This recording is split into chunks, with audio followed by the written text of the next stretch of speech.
कर रहे हैं 125 दिन 25 दिन बढ़ाया इसने। ये पब्लिक को दिखाने के लिए हम 25 दिन 100 की जगह 25 दिन बढ़ा दिया, लेकिन ये सरासर गलत है। जब अधिकार ही हमारा नहीं रहेगा, आप बजट ही नहीं दे पाओगे, हम कह रहे हैं आप बढ़ा देते। और बजट या जो कांग्रेस पार्टी ने जो संवैधानिक अधिकार दिया था मजदूरों को, वो रहते बरकरार रखते। आप नाम बदल दिया, ठीक है, वो इशू तो है, लेकिन फिलहाल में हम मान लेते कि चलो अपने हिसाब से आपने कर दिया, लेकिन 125 दिन के बजाय 100 के दिन के बजाय 125 दिन आपने किया है, तो उसको जो बजट में कटौती आपने किया है, केंद्र के पास बजट होगा तो देंगे, राज्य 50% उसमें अधिकार रहेगा बजट देने का, तो फिर तो ये बीच की बात हो गई नहीं, ये तो फंसेंगे, पक्का है कि फंसेंगे। राज्य भी कह सकता है कि पैसा नहीं है, और केंद्र की तो बात ही नहीं, अगर वो कह दे कि नहीं है तो फिर मनरेगा के मजदूरों को रोजगार नहीं। मुद्दे ऐसे आए हैं। अभी देखिए रसड़ा का एक ताजा मामला है कि पर्चा दाखिला 4 दलों के लोगों का हुआ और 3 लोगों का पर्चा खारिज हो गया। अब ये बताइए कि जिसका पर्चा खारिज नहीं हुआ वो सही भरा और 3 लोग गलत भर दिए, तो 3 में तो कोई भी सही भरा होगा, इसकी तो जांच होनी चाहिए। तो कम से कम ये चीजें तो हम अभी फिलहाल हम रसड़ा में हैं और रसड़ा का ये डाक बंगला है और डाक बंगले में एक छोटा सा कार्यक्रम था कांग्रेस पार्टी के कार्यकर्ताओं और नेताओं का। इस कार्यक्रम का क्या उद्देश्य है और आज की मीटिंग में क्या कुछ बातें सामने निकल के आई है, तमाम बिंदुओं पर चर्चा करेंगे। और आज देख सकते हैं कि हमारे सामने कई कांग्रेस के लीडर हैं और आज इस बैठक में आए हुए हैं और इस बैठक का क्या उद्देश्य है, तमाम बिंदुओं पर हम इनसे चर्चा करेंगे।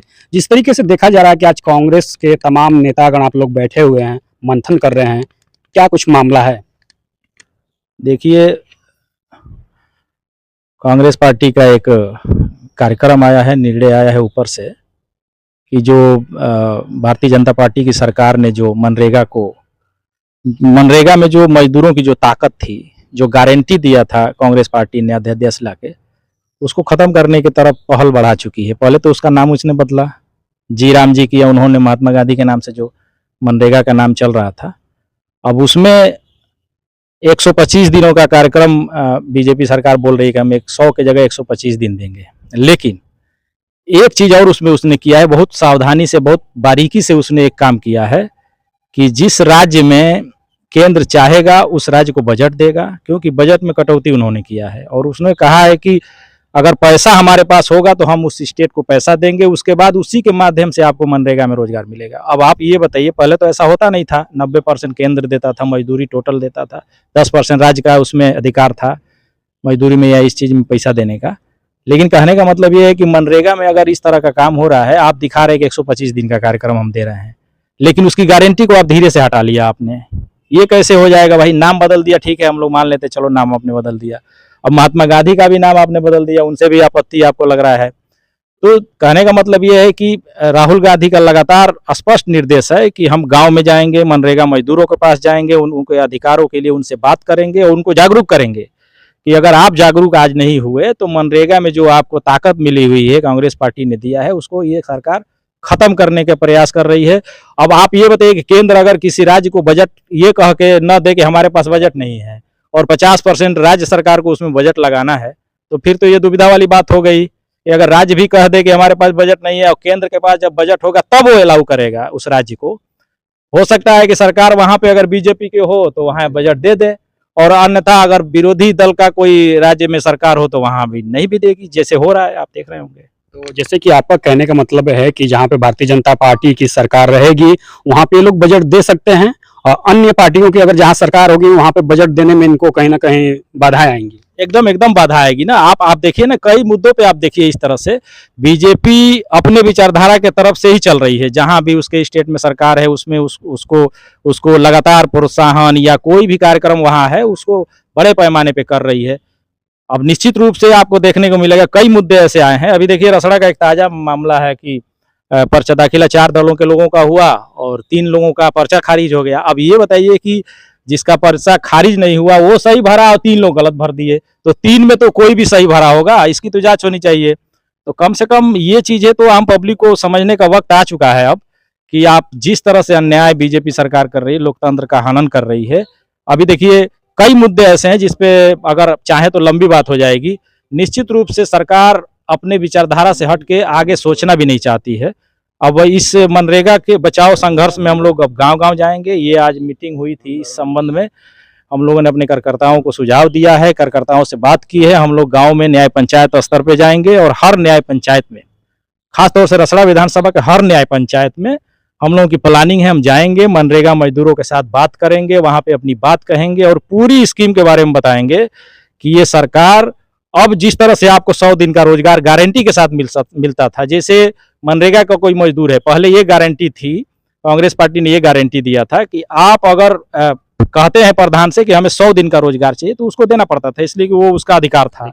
अब उसमें वो अधिकार को इतना डिले कर दिया, इतना कम कर दिया है कि उसको सीधा ना करके थोड़ा सा टेढ़ा किया है। उसने ये कहा है कि बजट अगर हमारे पास होगा उस राज्य को देने के लिए, तभी हम दे पाएंगे।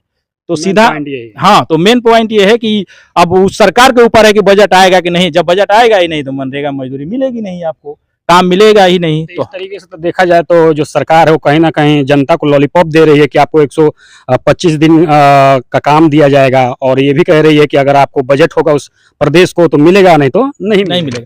हम ये कह रहे हैं 125 दिन, 25 दिन बढ़ाया इसने, ये पब्लिक को दिखाने के लिए कि हम 25 दिन, 100 की जगह 25 दिन बढ़ा दिया।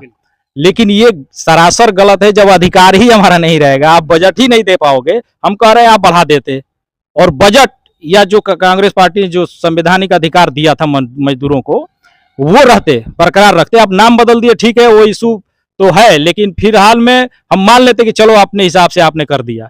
लेकिन 125 दिन के बजाय 100 के दिन के बजाय 125 दिन आपने किया है, तो उसको जो बजट में कटौती आपने किया है, केंद्र के पास बजट होगा तो देंगे, राज्य 50% उसमें अधिकार रहेगा बजट देने का, तो फिर तो ये बीच की बात हो गई नहीं, ये तो फंसेंगे, पक्का है कि फंसेंगे। राज्य भी कह सकता है कि पैसा नहीं है, और केंद्र की तो बात ही नहीं है। अगर वो कह दे कि नहीं है तो फिर मनरेगा के मजदूरों को रोजगार नहीं मिलेगा। आप बताइए, अगर ऐसी परिस्थिति आती है हिंदुस्तान के अंदर, तो आपको याद होगा कि कोरोना काल में हिंदुस्तान की यही एक योजना थी जो लाखों करोड़ों लोगों को बचा लिया इसने, नहीं तो भूख के मारे लोग मर जाते।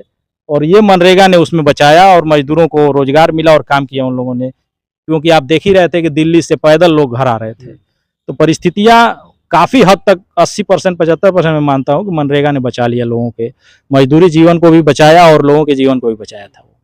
अभी आपने कहा कि हम लोग मजदूरों के पास जाएंगे, जो लोग हैं गांव में, देहात में, उनसे हम लोग बात करेंगे। कैसे आप लोग अपनी बात रखेंगे, कैसे लोगों को समझाएंगे, कैसे मनाएंगे? हर गांव में हमारा पार्टी का निर्देश है कि हम चौपाल लगाएंगे। चौपाल के माध्यम से मनरेगा मजदूरों के बीच में ये बात को रखेंगे। बड़े पैमाने पे ये कार्यक्रम होगा। चौपाल न्याय पंचायत स्तर पे करेंगे, फिर मंडल पे करेंगे, फिर ब्लॉक पे करेंगे, फिर जिले पे करेंगे। ये लंबी प्रक्रिया होगी। राहुल जी का मनसा है कि इसको गांव-गांव तक मनरेगा मजदूरों के बीच में ले जाया जाए। हम लोगों का कर्तव्य है, कांग्रेस पार्टी के वर्करों का कर्तव्य है, एक-एक कार्यकर्ता का कर्तव्य है कि इस बात को ले जाके गांव के मजदूरों में हम इस बात को बताएं कि आपके अधिकारों का कैसे हनन हो रहा है। तो देख सकते हैं कि हमारे साथ कांग्रेस पार्टी के तमाम लोग थे। इन लोगों से हमने बात किया, जानने का प्रयास किया कि आज का जो कार्यक्रम है वो कार्यक्रम का उद्देश्य क्या रहा। गांव में जाएंगे, लोगों से बात करेंगे और मनरेगा की जो नीति है वो जन जन तक पहुंचाएंगे। बहुत बहुत धन्यवाद।